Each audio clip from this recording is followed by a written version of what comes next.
Yo, what's up, KZ? And today bafethu sizokhuluma ngale nto ehluphe kakhulu bafethu. If you don't know uNgizwe angazi ukuthi ngabe ucathu yini because uNgizwe uyahlupha.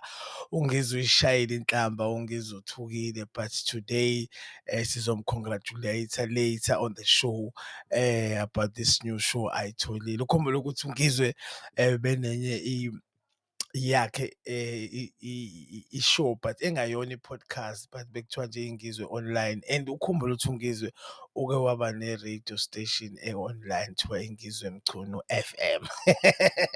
Ilesipokopoko lesi sizamile mfethu. And the question is, kazi bedlani all this time? Because uNgizwe mfethu I think waxoshwa Ukhosini ngo-2018 lapho kayezama ukulikha khona noma walikha some sort of information angafanele ayilikhe, yabo. So that's why nje Ukhozi never ever nje lisondeze kuNgizwe noma esenzani, because I think mhlawumbe wadedela into enkulu, but sizo-find out later on ukuthi kahle kahle yini la ayisho, mhlawumbe wahleba ngesikhulu esithile or something. But uNgizwe right now u-owner not to say u-owner but ukwi-network kaMike G ekuthiwa iNgizwe Online. Ake sibheke nje umlando kancane kaNgizwe, then we're gonna carry on ngalolu hlanye lo sikhathi siphukuphuku lesi sihlama senja inja. Yabona nami ungase kuthiwa khona umuntu onesicefe but esimnandi uNgizwe. Okay, bathini la ngoNgizwe? uNgizwe kuthiwa wazalwa eNkandla KwaZulu Natal, igama lakhe langempela. Hhayi vele uNgizwe nje uke wasebenza kuKhozi FM. uBastet-ke guys-ke uke ubesebenza ka-SABC, uKhozi FM. Njengoba kade nginichazele ukuthi allegedly breaching a confidential policy by sharing private station information policy, ne? Sizohamba hambe sibheke le nto ukuthi kazi kwakuyini leyo ayenza, because it was 2018 if I'm not mistaken, noma 2019. By the way, guys, you are watching the Durban Online Podcast. Yeah, sibiza ngeDope and igama lami nguFly. Insizwa futhi leke yavela kulezi ndaba zesithembu, yathi yazama laphayana ukushada omunye unkosikazi wesithathu, yabhampa through ilokhuzana under the Recognition of Customary Marriage Act.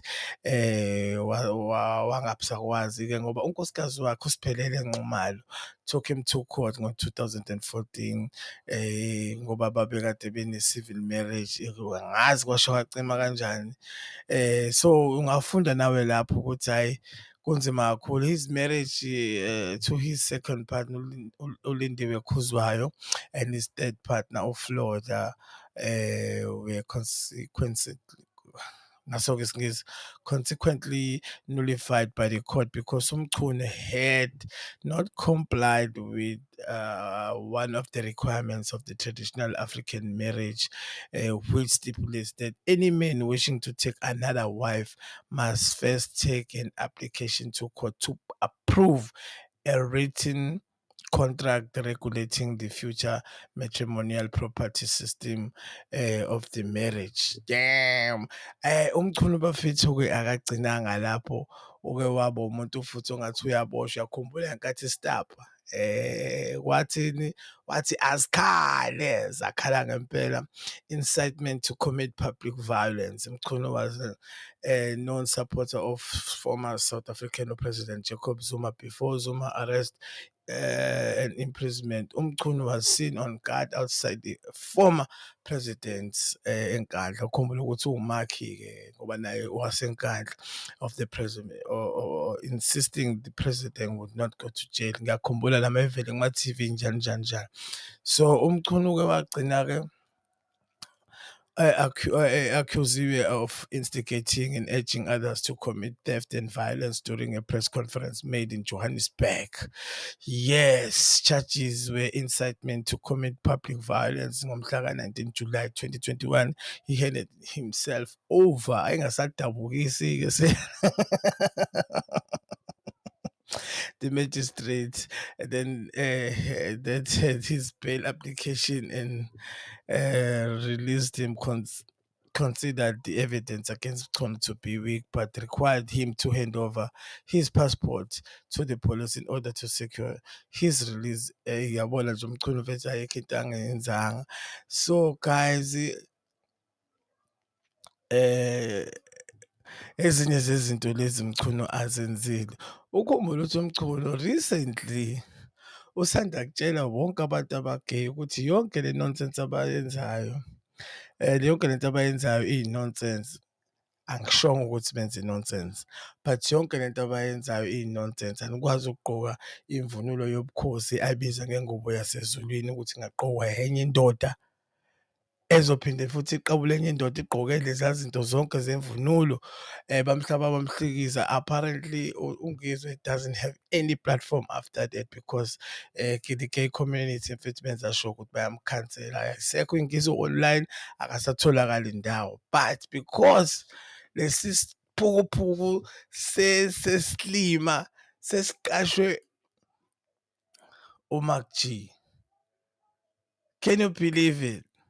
Now the question is, KZN, ngabe uyayideserve yini uNgizwe le show ayiphiwe uMark G under the Podcast and Chill Network? Please drop a comment and smash that button, subscribe, and tell me what do you think about this show, Kangizwe. I'm saying congratulations because umubheka each and every person oke wasebenza erediyweni and got fired. Somehow they ended up having podcast. I'm one of them. And then you got even Umak G himself, Umakive, got fired with 5FM, and then uvuke Empire yonke manje network. And you also have about DJ Fresh. You also have about DJ Spoo. So I think, guys, we need to talk about this whole thing. With does Ngizwe really deserve this chance one more time? Also, behavior. Do you want him to behave, or you want him to be long Ngizwe lo? Akufanele abe yona. Mina ngithi uNgizwe mfethu isiphukuphuku, isinayi inja, umastermind. Ngeke uzumkhona for fucking how many years akaze asebenze ndawo, kodwa the outhi ikwazile ukuthi